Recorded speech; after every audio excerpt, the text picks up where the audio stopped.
بسم اللہ الرحمن الرحیم۔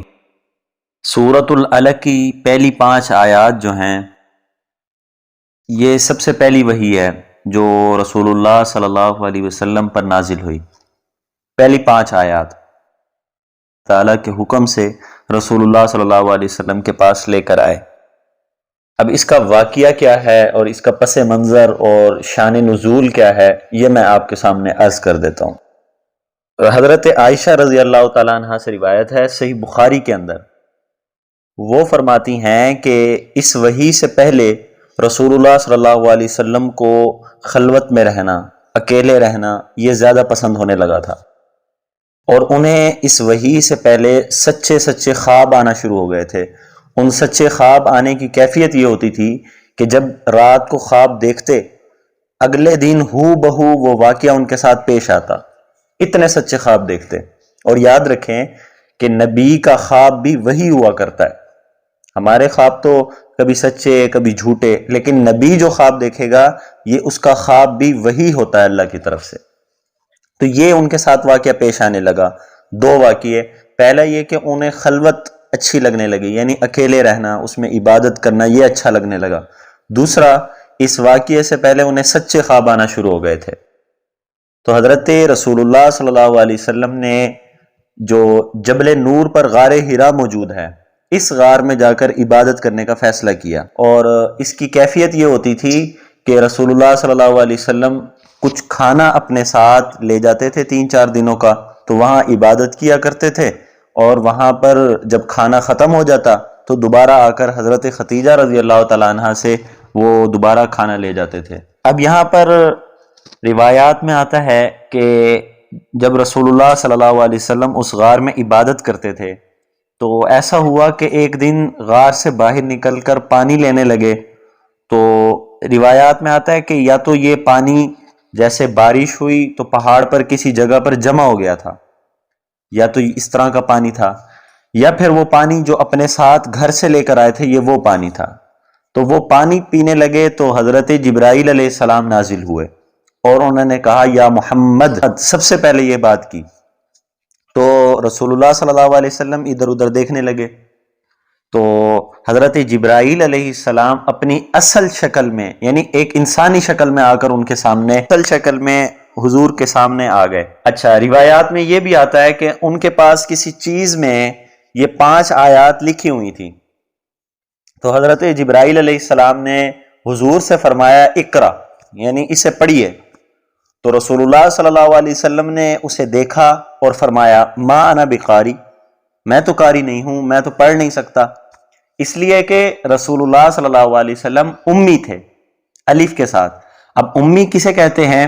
اگر ہم اس کا وہ ترجمہ کریں جو عام ترجمہ عام لوگوں کے لیے ہوتا ہے تو اس کا مطلب ہوتا ہے جاہل، لیکن رسول اللہ صلی اللہ علیہ وسلم کی ذات کے لیے یہ ترجمہ نہیں کیا جا سکتا، اس لیے کہ اس میں توہین ہے۔ تو جب بھی کسی بھی نبی کے لیے امی لفظ بولا جائے گا اس کا مطلب یہ ہوتا ہے کہ اس نبی نے کسی دنیاوی بندے سے علم حاصل نہیں کیا، بلکہ اس نے علم حاصل کیا تو اللہ سے کیا ہے۔ تو اس لیے رسول اللہ صلی اللہ علیہ وسلم کے امی ہونے کا مطلب یہ تھا انہوں نے دنیا میں کسی سے علم نہیں سیکھا بلکہ ڈائریکٹ اللہ سے علم سیکھا ہے، تو یہ امی کا مطلب ہوتا ہے۔ تو انہوں نے رسول اللہ صلی اللہ علیہ وسلم سے کہا اسے پڑھیے، تو رسول اللہ نے فرمایا کہ ما انا بقاری، میں تو پڑھ نہیں سکتا، میں تو قاری نہیں ہوں اس چیز کا۔ تو انہوں نے رسول اللہ صلی اللہ علیہ وسلم کو زور سے دبایا، جسے کہتے ہیں نا بھینچا، اس طریقے سے دبایا، پھر کہا پڑھیے، تو رسول اللہ صلی اللہ علیہ وسلم نے فرمایا ما انا بقاری، میں تو قاری نہیں ہوں۔ پھر دوبارہ یعنی 2 مرتبہ دبا چکے، اب تیسری مرتبہ دبایا، تیسری مرتبہ دبانے کے بعد فرمایا ما انا بقاری۔ اب یہ نہیں فرمایا ما انا بقاری بلکہ فرمایا، حضرت جبرائیل نے فرمایا اقرا، پڑھیے، تو رسول اللہ صلی اللہ علیہ وسلم نے پڑھنا شروع کر دیا۔ یہ اس کا واقعہ ہے، ان کو دبایا، جب تیسری مرتبہ دبا چکے اور فرمایا کہ اقرا، پڑھیے، تو رسول اللہ صلی اللہ علیہ وسلم نے پڑھنا شروع کیا، اور حضرت جبرائیل اللہ کے حکم سے یہ 5 آیات رسول اللہ صلی اللہ علیہ وسلم کے پاس لے کر آئے، یہ وہی ان کے پاس آئی۔ اس کے بعد حضرت علی رضی اللہ تعالیٰ عنہ سے بھی روایت ہے کہ صرف یہ 5 آیتیں اس مقام پر نہیں اتری، بلکہ اس کے ساتھ اعوذ باللہ من الشیطان الرجیم، اس کے ساتھ بسم اللہ الرحمن الرحیم، طہارت اور وضو کا حکم، اور اس کے ساتھ ساتھ بعض روایت میں سورۃ الفاتحہ بھی ساتھ ساتھ اتری ہے، لیکن ان روایات کو اتنی شہرت نہیں ہے، البتہ اگر روایات لینے پر آئیں تو پھر یہ روایات بھی لی جا سکتی ہیں۔ باقی جمہور یعنی امت کا ایک بڑا طبقہ اس بات پر متفق ہے کہ پہلی 5 آیات صرف اور صرف اس مقام پر اتری ہیں۔ ان آیات کو لینے کے بعد رسول اللہ صلی اللہ علیہ وسلم کے اوپر کپ کپی طاری ہو گئی، روایات میں آتا ہے انہیں بخار ہو گیا، پھر وہ حضرت ختیجہ رضی اللہ تعالی عنہا کے گھر گئے اور فرمایا کہ زملونی زملونی، اس کا مطلب یہ تھا کہ مجھے اوڑھ دو، کمبل اوڑھ دو، کوئی چادر مجھ پر اوڑھ دو، اس لیے کہ انہیں سردی لگ رہی تھی اور وہ کپ کپا رہے تھے، اور انہوں نے فرمایا کہ مجھے ڈر لگتا ہے کہ میں کہیں مر ہی نہ جاؤں۔ اس پر حضرت ختیجہ رضی اللہ تعالی عنہا انہوں نے رسول اللہ صلی اللہ علیہ وسلم کو تسلی دی۔ یہاں میں ٹھہر کر ایک بات کرتا ہوں کہ رسول اللہ صلی اللہ علیہ وسلم نبی تھے، اور نبی کو کوئی امتی تسلی دے یہ نبی کے شیان شان نہیں ہے، لیکن یہاں میاں اور بیوی کے تعلقات کی حسن دکھانا مقصود تھا کہ دیکھو میاں اور بیوی کا تعلق ایسا ہوتا ہے کہ اگر میاں نبی بھی ہو اور بیوی امتی بھی ہو تو بیوی کو پھر بھی شوہر کا سہارا بننا چاہیے، اس کو تسلی دینی چاہیے۔ تو یہاں حضرت ختیجہ رضی اللہ تعالیٰ عنہ نے حضور کو تسلی دی کہ آپ تو لوگوں کی مدد کرنے والے ہیں، آپ صلہ رحم ہیں، اور آپ لوگوں کے ساتھ نیکی والا رحم والا معاملہ کرتے ہیں، اللہ آپ کو ضائع نہیں کرے گا، یہ وہاں تسلی دی۔ اس کے بعد حضرت ختیجہ رضی اللہ تعالیٰ عنہ نے اپنے چچا زاد بھائی جو ورقہ بن نوفل تھے، اب یہ ورقہ بن نوفل کون ہے؟ روایات میں آتا ہے کہ یہ ورقہ بن نوفل پہلے تو بت پرستی میں تھے، پھر بعد میں یہ نصرانی مذہب کے ساتھ ملحق ہو گئے تھے اور ان کی عبادت کیا کرتے تھے۔ مطلب یہ تھا کہ رسول اللہ صلی اللہ علیہ وسلم کی شریعت کے آنے سے پہلے جو مذہب حق تھا یہ ورقہ بن نوفل اسی مذہب پر تھے، تو وہاں یہ عبادت بھی کرتے تھے اور انجیل کا ترجمہ بھی جانتے تھے، عربی سے بھی واقفیت تھی، عبرانی زبان سے بھی واقفیت تھی۔ حضرت ختیجہ رضی اللہ تعالیٰ عنہ رسول اللہ صلی اللہ علیہ وسلم کو ان کے پاس لے گئیں اور ان سے فرمایا کہ ان کے ساتھ یہ واقعہ پیش آیا ہے، تو ورقہ بن نوفل نے انجیل کی تعلیمات کی روشنی میں رسول اللہ صلی اللہ علیہ وسلم کے نبی ہونے کی، نبوت ہونے کی، اس وحی کے آنے کی، حضرت جبرائیل علیہ السلام کے آنے کی تصدیق کی، کہا کہ یہ وہی فرشتہ ہے جو حضرت موسیٰ علیہ السلام کے پاس اور باقی دیگر انبیاء کے پاس آیا کرتا تھا، یہ وہی فرشتہ ہے، اور فرمایا کہ میری تو اتنی زندگی نہیں ہے کہ میں آپ کی مدد کر سکوں، ہاں میں آپ پر ایمان ضرور لاتا ہوں، اگر میں زندہ رہا اس وقت تک جب آپ کو اس نبوت کی وجہ سے، اس شریعت کی وجہ سے لوگ تکلیف دیں گے، اگر میں اس وقت زندہ رہا تو میں آپ کی بھرپور مدد کروں گا۔ لیکن قسمت نے ساتھ نہ دیا، ورقہ بن نوفل اس واقعے کے 3 دن بعد ہی فوت ہو گئے تھے۔ روایات میں آتا ہے رسول اللہ صلی اللہ علیہ وسلم نے انہیں خواب میں دیکھا اور وہ سفید چادر میں تھے، اور رسول اللہ صلی اللہ علیہ وسلم نے خیال کیا کہ یہ اچھی حالت میں ہے مرنے کے بعد، گویا کہ مدد تو نہ کر سکے لیکن جاتے جاتے رسول اللہ صلی اللہ علیہ وسلم پر ایمان ضرور لے آئے تھے، تو یہ کامیاب ہوئے۔ تو انہوں نے ایسے تسلی دی کہ یہ تو وہی فرشتہ ہے، تو میں تصدیق کرتا ہوں آپ واقعی نبی ہیں۔ اب یہاں ایک سوال پیدا ہوتا ہے، حضرت رسول اللہ صلی اللہ علیہ وسلم نے اپنی بیوی کو آ کر یہ واقعہ جو بتایا، اس کی حکمت ایک یہ بھی تھی کہ رسول اللہ صلی اللہ علیہ وسلم دیکھنا چاہتے تھے کہ یہ میری بیوی جو اتنے عرصے سے میرا ساتھ دے رہی ہے، کیا یہ مجھ پر ایمان لائے گی، کیا یہ اس واقعے کی تصدیق کرے گی؟ تو حضرت ختیجہ رضی اللہ تعالیٰ عنہ اس مقام پر کامیاب ہوئی اور انہوں نے رسول اللہ صلی اللہ علیہ وسلم پر ان کی تصدیق کی، ان پر ایمان لے کر آئے۔ تو یہ اس کا پورا واقعہ ہے۔ اب یہاں کچھ سوالات ہیں جو میں حل کر دیا دیتا ہوں۔ پہلا سوال یہ ہوتا ہے کہ رسول اللہ صلی اللہ علیہ وسلم نے عبادت کے لیے غار حرا کا انتخاب کیوں کیا تھا؟ اس کا جواب یہ ہے کہ رسول اللہ صلی اللہ علیہ وسلم نے غار حرا کا انتخاب اس لیے کیا کہ اس غار سے کعبۃ اللہ صاف صاف نظر آیا کرتا تھا، اس لیے وہاں کا انتخاب کیا تاکہ عبادت بھی کرتے رہیں اور اللہ کے گھر کو ساتھ ساتھ دیکھتے بھی رہیں، اس لیے انتخاب کیا۔ دوسرا سوال یہ ہوتا ہے کہ رسول اللہ صلی اللہ علیہ وسلم پر اس وقت تک تو کوئی شریعت نہیں نازل ہوئی تھی، اس وقت تک تو نہ قرآن کا کوئی حکم، نہ حدیث کا کوئی حکم آیا تھا، اور نہ کوئی پچھلی شریعت اس وقت چل رہی تھی، تو رسول اللہ صلی اللہ علیہ وسلم کس چیز کی عبادت کرتے تھے؟ تو اس کا جواب یہ ہے کہ اس میں کئی مختلف اقوال ہیں۔ بعض حضرات نے فرمایا کہ حضرت ابراہیم علیہ السلام کے مذہب کی عبادت کرتے، بعض حضرات نے فرمایا حضرت نوح علیہ السلام کی مذہب کی عبادت کرتے، اور بعض نے فرمایا جو سب سے زیادہ صحیح قول ہے وہ یہ تھا کہ اس وقت تک چونکہ کوئی عبادت تو اور کوئی شریعت تو نہیں تھی، اس وقت صرف اللہ تعالیٰ کی ذات میں غور و فکر کرنا، تنہائی میں اللہ تعالیٰ کی طرف متوجہ ہونا اور مخلوق سے علیحدہ ہو جانا، صرف یہی عبادت تھی. یعنی صرف ذہنی طور پر اللہ کو سوچنا، لوگوں سے الگ ہو کر اکیلے بیٹھ کر، بس اسی کو اس دور کی عبادت کہا جا سکتا ہے. تو یہ وہ عبادت کی کیفیت تھی جو رسول اللہ صلی اللہ علیہ وسلم نے ان دنوں کی ہے. اب تیسرا سوال یہ ہوتا ہے کہ وہاں پر رسول اللہ صلی اللہ علیہ وسلم کے پاس جب حضرت جبرائیل علیہ السلام تشریف لائے تو انہیں کیسے پتہ چلا کہ یہ حضرت جبرائیل ہیں؟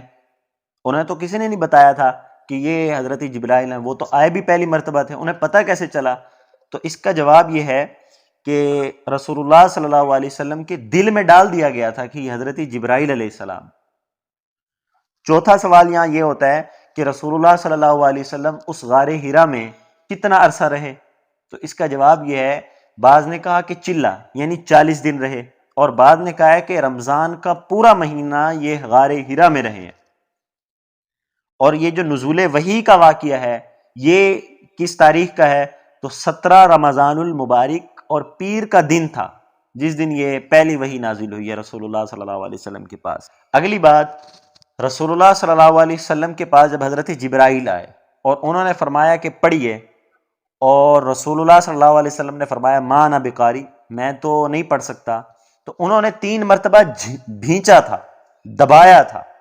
تو یہ 3 مرتبہ دبایا کیوں تھا؟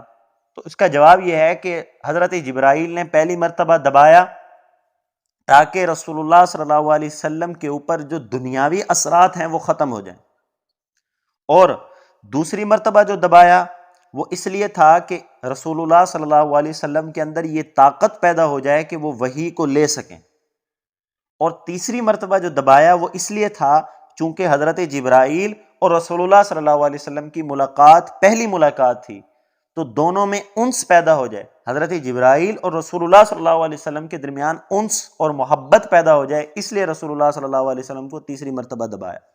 جب یہ 3 مرتبہ دبا لیا، اب رسول اللہ صلی اللہ علیہ وسلم پر دنیاوی اثر بھی ختم ہو گیا، اب ان میں وحی کو لینے کی طاقت بھی آ گئی، اور حضرت جبرائیل علیہ السلام سے انس بھی پیدا ہو گیا، اس لیے انہوں نے پڑھنا شروع کر دیا اقرا بسم ربک الذی خلق. جب یہ وحی اتر چکی تھی، اس کے کئی عرصے بعد تک وحی نہیں اتری ہے، یعنی اسے کہتے ہیں زمانہ فطرت، یعنی جدائی کا زمانہ. اس وحی کے بعد مسلسل پھر وحی نہیں آئی، اور یہ کتنا عرصہ نہیں آئی؟ بعض روایات ہیں 2.5 سال نہیں آئی، بعد نے کہا کہ 2.25 سال نہیں آئی. صحیح قول یہ ہے کہ 3 سال 2.5 سال کے عرصے تک یہ وحی نہیں آیا کرتی تھی رسول اللہ کے پاس. اس کی وجہ یہ تھی کہ اتنا زمانہ دوبارہ وحی کیوں نازل نہیں کی گئی؟ اس لیے کہ جو 5 آیات اللہ نے دی ہیں اس میں رسول اللہ صلی اللہ علیہ وسلم زیادہ سے زیادہ غور کر سکیں. ایک تو اس لیے دوبارہ وحی نہیں بھیجی، دوسری وجہ یہ تھی کہ جو ان پر خوف اور کپکپی طاری ہو گئی تھی وہ خوف اور کپکپی ختم ہو جائے، اور تیسری بات یہ تھی کہ اتنا عرصہ وحی نازل اس لیے نہیں کی تاکہ رسول اللہ صلی اللہ علیہ وسلم نے میں وحی دوبارہ لینے کا شوق پیدا ہو کہ دوبارہ وحی آئے. تو شوق پیدا کرنے کے لیے، اور اسی طریقے سے رسول اللہ صلی اللہ علیہ وسلم اس میں مزید غور و فکر کریں ان آیات میں، اور رسول اللہ صلی اللہ علیہ وسلم پر جو کپکپی طاری تھی یہ ختم ہو جائے، اس لیے اللہ تعالیٰ نے اپنی حکمت سے 2.5 سال 2.25 سال یا 3 سال کے عرصے کے اندر اندر وحی نہیں اتاری، پھر 3 سال کے بعد دوبارہ وحی کا سلسلہ شروع ہوا. اب اس بات میں بھی اختلاف ہے کہ یہ پہلی 5 آیات اتری یا سورۃ المدثر اتری یا سورۃ الفاتحہ اتری. حضرت علی رضی اللہ تعالیٰ عنہ کی روایت ہے، وہ فرماتے ہیں کہ سب سے پہلے سورۃ الفاتحہ نازل ہوئی، اور حضرت جابر رضی اللہ تعالیٰ عنہ کی روایت ہے، وہ فرماتے ہیں کہ سورۃ المدثر کی پہلی آیات نازل ہوئی. اور جمہور صحابہ یعنی صحابہ کا ایک بڑا طبقہ اور صحیح بخاری صحیح مسلم کی روایات کے مطابق پہلی 5 آیتیں یہ سورۃ العلق کی ہیں جو سب سے پہلے وحی میں اتری. لیکن اب چونکہ ان روایات کو بھی غلط نہیں کہا جا سکتا تو ان میں ان کو تطبیق دی جا سکتی ہے، ترتیب دی جا سکتی ہے، وہ اس طرح کہ زمانہ فطرت کے بعد یعنی اس جدائی کے لمبے عرصے کے بعد جو سب سے پہلی وحی آئی ہے وہ سورۃ المدثر ہے، اس لیے حضرت جابر رضی اللہ تعالیٰ عنہ نے فرمایا کہ وہ پہلی وحی تھی۔ اور جو حضرت علی کی روایت ہے جس میں وہ فرما رہے ہیں کہ سورۃ الفاتحہ پہلے اتری ہے، اس کا مطلب یہ ہے کہ مکمل پہلی سورت جو اتری ہے رسول اللہ پر وہ سورۃ الفاتحہ، کیونکہ سورۃ الالق تو پوری نہیں اتری، اس کی 5 آیات اتری، تو ان کے کہنے کا مطلب یہ تھا کہ پہلی مکمل سورت اگر کوئی اتری ہے رسول اللہ پر تو وہ سورۃ الفاتحہ اتری ہے۔ 5 آیات جو ہیں اب اس کا ہم ترجمہ کریں گے۔ اللہ فرماتے ہیں اقرأ بسم ربک الذی خلق۔ آپ آیات پر غور کریں گے تو میں اس کا ترجمہ آپ کو سمجھا دوں۔ اقرأ یہ حکم کے لیے آتا ہے، یہ اقرأ فعل ہے، امر ہے، حکم دیا جا رہا ہے رسول اللہ صلی اللہ علیہ وسلم کو کہ آپ پڑھیں۔ اقرأ چونکہ قرات سے ہے اس لیے ترجمہ ہوگا آپ پڑھیں۔ بسم ربک، اب اسم سے پہلے با آیا ہے، اس با کا مطلب کیا ہے؟ با کا مطلب یہ ہے کہ آپ پڑھیں اپنے رب کا نام۔ اس با کا مطلب یہ ہے اپنے رب کا نام، رب کی مدد سے۔ اس با کا مطلب مدد ہے، یعنی اپنے رب کی مدد سے اللہ کا نام پڑھیں۔ اب یہ یہاں با کا ترجمہ مدد کیوں ہے؟ اس کا جواب یہی معنی بقاری ہے، اس لیے کہ رسول اللہ صلی اللہ علیہ وسلم کیا فرما رہے تھے کہ میں پڑھ نہیں سکتا، تو اللہ نے فرمایا رب آپ کی مدد کرے گا، آپ پڑھنا شروع کریں، اس لیے فرمایا آپ پڑھیں بسم ربی کا، اپنے رب کے نام کے ساتھ۔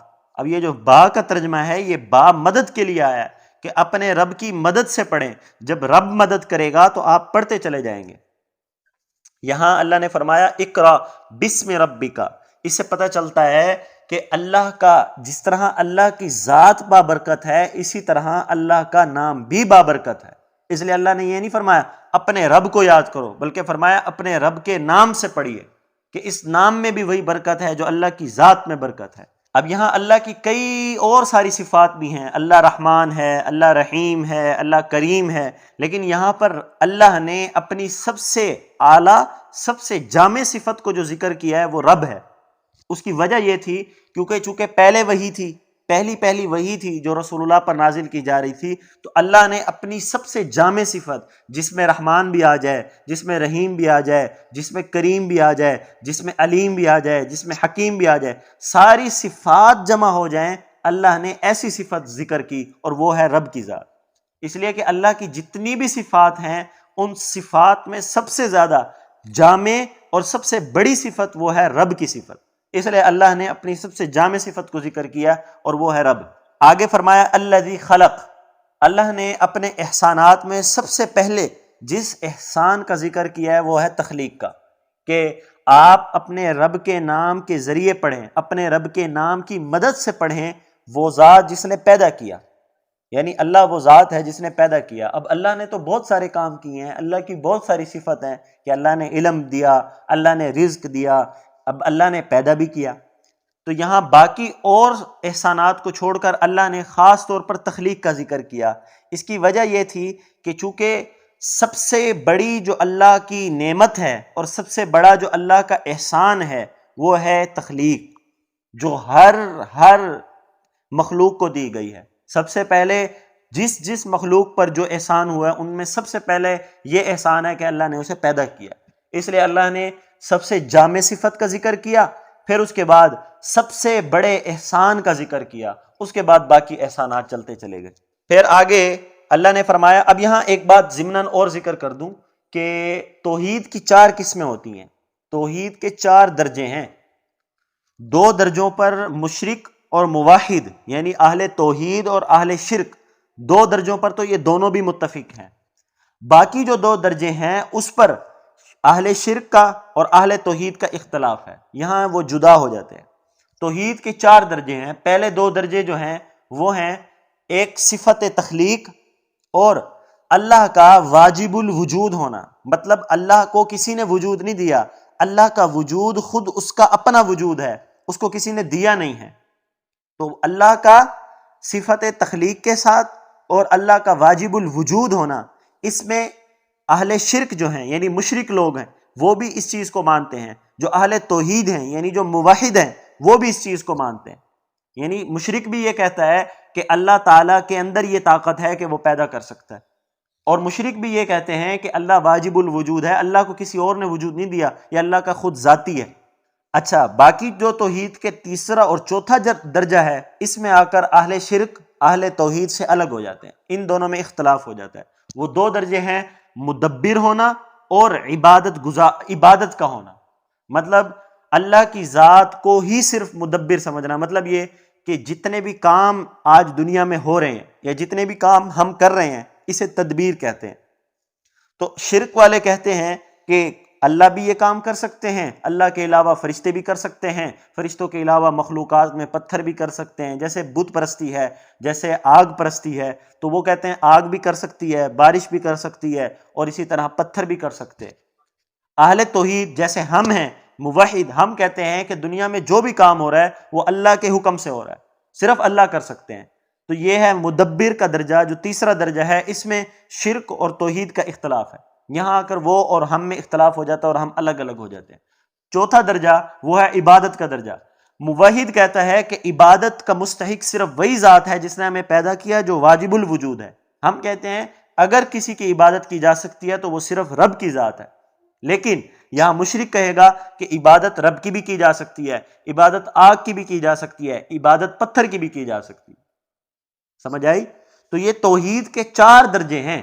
پہلا درجہ صفت تخلیق یعنی پیدا ہونا، پیدا کرنا، اور دوسرا درجہ واجب الوجود ہونا یعنی اللہ کا وجود خود اس کا وجود ہے، کسی نے دیا نہیں ہے، اور تیسرا درجہ مدبر ہونا کہ گویا کہ اللہ ہر کام کر سکتا ہے، اس کے علاوہ کوئی دوسرا شریک نہیں ہے، اور چوتھا کہ عبادت کا مستحق بھی صرف اللہ ہے۔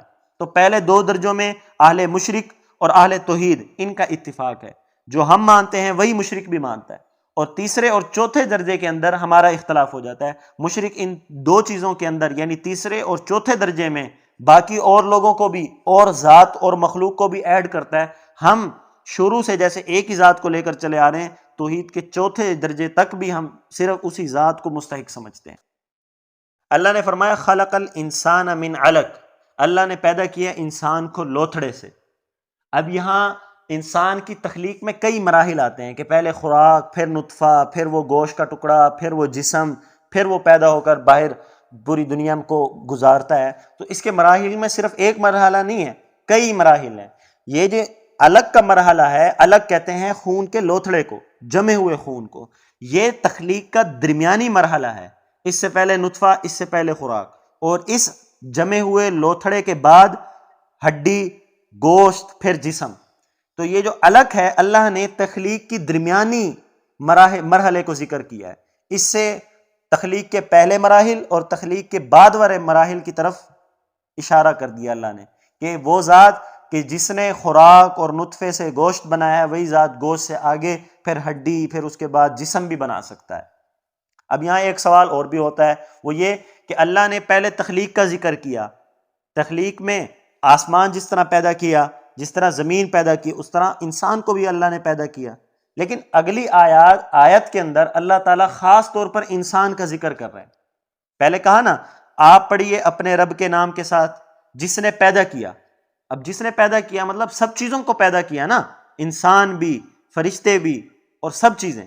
لیکن اگلی آیت میں اللہ نے انسان کی تخلیق کا خاص طور پر ذکر کیا۔ اس کی ایک وجہ ہے، وجہ یہ ہے اللہ نے انسان کی تخلیق کا اس لیے الگ سے ذکر کیا چونکہ یہ پوری دنیا جو بنائی گئی ہے یہ انسان کے لیے بنائی گئی ہے۔ ساری دنیا کی تخلیق کا مقصد صرف انسان ہے، اور دوسری وجہ یہ ہے کہ انسان کے اندر پوری دنیا میں جتنی بھی مخلوقات ہیں اس کا کچھ نہ کچھ اثر انسان میں نظر آتا ہے، اس لیے تو انسان کو عالم اصغر کہا جاتا ہے۔ عالم اکبر یہ پوری دنیا اور عالم اصغر انسان ہے، اس لیے اللہ نے انسان کا الگ سے بھی تخلیق کا ذکر کیا، اس لیے کہ پوری زمانے کی جو تخلیق ہوئی ہے وہ اس انسان کے لیے ہوئی ہے۔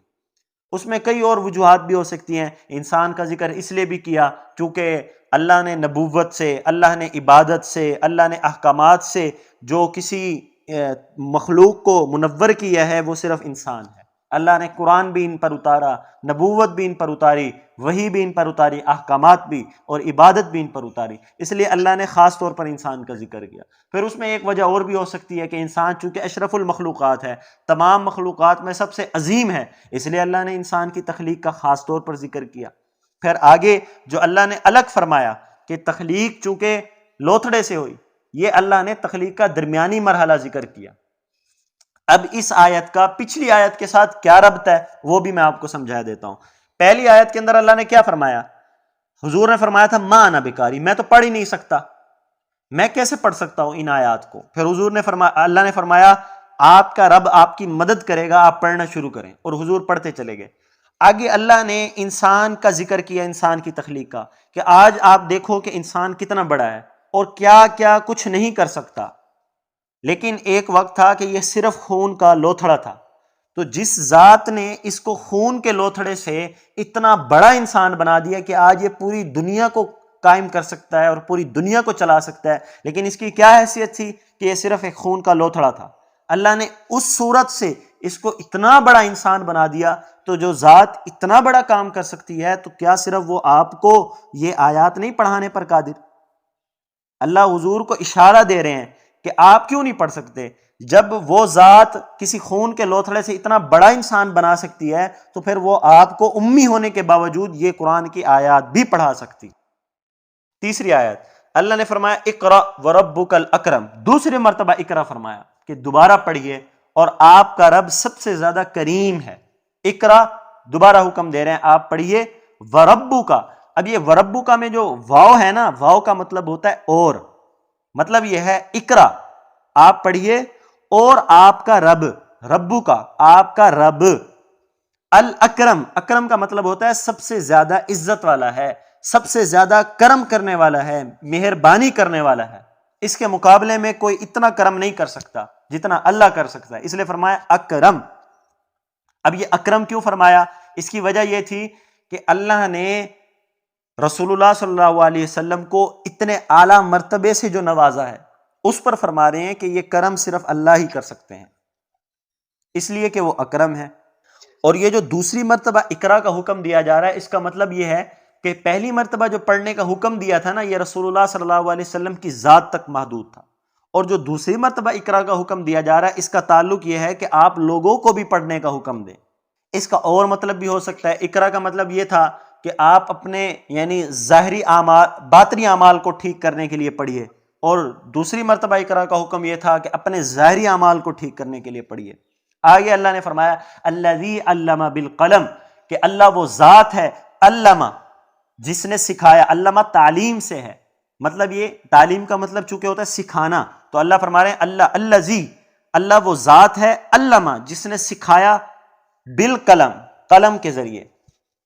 اب یہاں آپ شروع میں غور کریں نا، شروع میں اللہ نے کیا فرمایا؟ اقرا آپ پڑھیے، وہ بھی تعلیم تھی۔ اب یہاں فرما رہے ہیں علمہ بالقلم، آپ کو سکھایا قلم کے ذریعے۔ تو تعلیم کی دو قسمیں اللہ نے کر دی، ایک تعلیم باللسان، ایک تعلیم بالقلم۔ تعلیم باللسان کا مطلب پہلے شروع میں کہا نا آپ پڑھیے، مطلب زبان سے پڑھیے، تو پہلی تعلیم کا مطلب ہے کہ آپ زبانی تعلیم سیکھیے، اور جو دوسری دفعہ کہا الذی علم بالقلم، کہ وہ ذات جس نے قلم کے ذریعے سکھایا، اب اس کا مطلب ہے آپ کتاب کے ذریعے بھی علم حاصل کیجیے۔ تو یہاں تعلیم کی دو قسمیں ہو گئیں، ایک تعلیم وہ جو زبان کے ذریعے حاصل کی جاتی ہے، پھر دوسری تعلیم وہ جو کتاب کے ذریعے حاصل کی جاتی ہے۔ اللہ نے یہاں دونوں تعلیموں کا ذکر کیا، ایک تعلیم باللسان، ایک تعلیم بالقلم، یہ دو تعلیمیں ہیں۔ پہلی اقرا بسم ربک الذی، آپ اپنے رب کے نام کے ذریعے پڑھیے، یہاں تعلیم وہ ہے جو زبان کے ذریعے۔ پھر آگے فرمایا الذی علم بالقلم، وہ ذات جس نے سکھایا۔ کیا سکھایا؟ وہ آگے اللہ نے ذکر نہیں کیا کہ کیا سکھایا، اس کا مطلب ہے پوری دنیا کا علم سکھا دیا، لیکن کس کے ذریعے سکھایا، وہ ذریعہ کیا ہے جس کے ذریعے آپ سارا علم سیکھ رہے ہیں، وہ اللہ نے ذکر کر دیا، اور وہ ہے قلم۔ اچھا آگے اللہ فرماتے ہیں علم الانسان ما لم یعلم، اللہ نے انسان کو وہ کچھ بھی سکھایا جو وہ نہیں جانتا تھا۔ اب یہاں اللہ نے کسی ذریعے کو ذکر نہیں کیا، نہ زبان کا نہ قلم کا۔ اس سے پتہ چلتا ہے کہ علم صرف زبان سے نہیں حاصل کیا جا سکتا، علم صرف کتاب کے ذریعے نہیں حاصل کیا جا سکتا، علم حاصل کرنے کا ایک ذریعہ اس کے علاوہ بھی ہو سکتا ہے، وہ ہے وحی کا ذریعہ، وہ ہے اللہ کی طرف سے دل پر کسی چیز کا اتر آنا۔ اب جیسے ہمارے بہت سارے، ہم اگر دیکھیں ہمارے بڑے اولیاء اللہ، وہ اتنے پڑھے ہوئے نہیں ہوتے، لیکن اللہ نے انہیں ایسے ایسے علوم سے روشناس کرایا ہوتا ہے کہ بندہ حیران رہ جاتا ہے۔ تو یہ اس طرف اشارہ ہے، علم الانسان ما لم یعلم، کہ نہ اس میں زبان کا کوئی کردار ہوتا ہے، نہ اس میں قلم کا کوئی کردار ہوتا ہے، بس اللہ نے جو سکھایا ہے وہ ڈائریکٹ اللہ دل پر ایسے علوم اتار دیتے ہیں جس میں نہ کتاب کا کوئی کردار ہوتا ہے نہ زبان کا کوئی کردار ہوتا ہے۔ تو صرف یہ کہنا کہ علم حاصل ہوگا تو کتاب سے، صرف یہ کہنا کہ علم حاصل ہوگا تو قلم سے، تو یہ ایسا کہنا درست نہیں ہے، اس لیے کہ اللہ خود فرما رہے علم الانسان ما لم یعلم، کہ اللہ نے انسان کو وہ کچھ سکھایا جو وہ جانتا نہیں تھا۔ یہاں اللہ نے کسی چیز کا ذریعہ کا ذکر ہی نہیں کیا، کسی ذریعے کا ذکر نہیں کیا۔ اس سے پتہ چلتا ہے کہ علم صرف قلم اور کتاب میں بند نہیں ہے، اللہ اپنے ذریعے سے ان دونوں ذریعوں سے ہٹ کر بھی کوئی علم اللہ انسان پر خاص طور پر بھی اتار سکتے ہیں۔ اب یہاں ایک سوال اور بھی پیدا ہوتا ہے کہ سب سے پہلے علم کتابت کسے دیا گیا؟ کتاب کا علم سب سے پہلے کسے دیا گیا، یعنی لکھنے پڑھنے کا علم؟ اس میں دو قول ہیں۔ پہلا قول یہ کہ حضرت آدم علیہ السلام کو سب سے پہلے علم کتابت دیا گیا، اور دوسرا قول ہے کہ حضرت ادریس علیہ السلام کو سب سے پہلے علم دیا گیا، علم کتابت کا۔ دوسرا سوال یہاں یہ بات بھی پیدا ہو سکتی ہے کہ حضور صلی اللہ علیہ وسلم کو علم کتابت کیوں نہیں دیا گیا؟ اس کا جواب بھی سن لیں۔ حضور صلی اللہ علیہ وسلم کے لیے امی ہونا یہ کیوں عظیم الشان مرتبہ ہے کہ مخلوق سے کچھ نہ سیکھنا، ڈائریکٹ اللہ سے سیکھنا، یہ کیوں عظیم الشان مرتبہ ہے؟ اور اللہ نے حضور کو علم کتابت کیوں نہیں دیا، کتاب کا علم کیوں نہیں سکھایا؟ اس کی وجہ یہ ہے اگر حضور کو علم کتابت سکھا دیا جاتا، یعنی وہ کسی کتاب سے پڑھ کر سیکھتے یا خود لکھ کر کچھ سیکھتے، تو پھر یہاں منکرین ختم نبوت کو اعتراض کرنے کا موقع مل جاتا۔ وہ کہہ سکتے تھے کہ یہ نبوت اللہ کی دی ہوئی نہیں ہے، بلکہ یہ وہ نبوت ہے جو اس نے خود لکھ کر گھڑی ہے یا خود کسی کتاب میں پڑھ کر نکالی ہے، اس لیے اللہ نے علم کتابت سے نوازا ہی نہیں۔ یہاں پر اس لیے اللہ نے علم کتابت نہیں دی حضور کو، اس لیے کہ تاکہ منکرین ختم نبوت کا اعتراض ہی ختم ہو جائے۔ ڈائریکٹ اللہ نے اپنا واسطہ رکھا کہ دیکھو نا، اللہ نے عرب کیوں چنا؟ عرب کے اندر تعلیم کا رجحان نہیں تھا۔ اللہ نے عرب کو کیوں چنا؟ کہ وہاں خوراک کا انتظام نہیں تھا۔ اللہ نے بچپن میں والد کو لے لیا، یہ بھی اشارہ تھا۔ اب دیکھو نا، جب والد کی سرپرستی اولاد سے ہٹ جائے، بچپن ہی میں ہٹ جائے، تو اس کا پڑھا لکھا ہونا بہت مشکل ہوتا ہے، اس کا پڑھنا لکھنا یہ بہت مشکل ہو جاتا ہے۔ پھر ایسے عرب میں ہونا جہاں نہ سفر کا کوئی رجحان ہے، نہ پڑھائی کا کوئی رجحان ہے، نہ وہاں کوئی ترقی کا رجحان ہے، ایسی جگہ پر پیدا کرنا، اور پھر وہ اچانک بیٹھے بیٹھے اتنا فصیح و بلیغ کلام بولنے لگ جائے، تو یہ اللہ کا ہی تو کرشمہ ہے کہ حضور نے کسی سے سیکھا نہیں، بچپن میں والد نے کچھ سکھایا نہیں، اور اسی طریقے سے وہ علاقہ اس طرح کا ہے نہیں جہاں تعلیم ہو۔ اس کے باوجود اللہ نے 5 آیات اتاری، جب یہ امت کے سامنے پیش کی گئی تو یہ حیران کن تھا کہ ایک شخص جو ان حالات میں ہو اور پھر وہ اچانک اتنا فصیح اتنا بلیغ کلام بولنے لگ جائے، تو یہ واقعی ختم نبوت کی سب سے بڑی دلیل ہو سکتی ہے۔ تو یہاں پر اللہ نے علم کتاب حضور کو اس لیے نہیں دیا تھا۔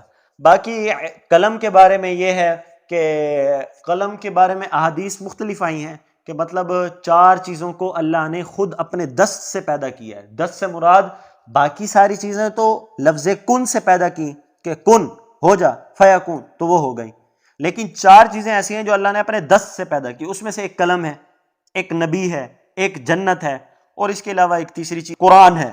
4 چیزیں اللہ نے اپنے دست سے پیدا کی ہیں، اس میں ایک قلم بھی ذکر۔ باقی اس میں پھر مختلف احادیث آتی ہیں، تو میں اب اس کا دوبارہ ترجمہ کر دیتا ہوں اور اس کا مفہوم سمجھا دیتا ہوں۔ اللہ فرماتے ہیں اقرا، پڑھیے، بسم ربک، اپنے رب کے نام کے ساتھ، الذی خلق، وہ ذات جس نے پیدا کیا، خلق الانسان من علق، پیدا کیا انسان کو خون کے لوتھڑے سے، جمے ہوئے خون سے، خون کے لوتھڑے سے کوئی بھی ترجمہ کیا جا سکتا ہے۔ اقرا، پڑھیے، وربک، اور آپ کا رب، الاکرم، سب سے زیادہ کرم کرنے والا ہے، الذی علم بالقلم، جس ذات نے علم سکھایا قلم کے ذریعے، علم علم سکھایا، بالقلم قلم کے ذریعے، علم الانسان انسان کو سکھایا ما لم یعلم، جو وہ نہیں جانتا تھا۔ تو یہ آج کا ہمارا سبق ہے جو 5 آیات پر مشتمل تھا۔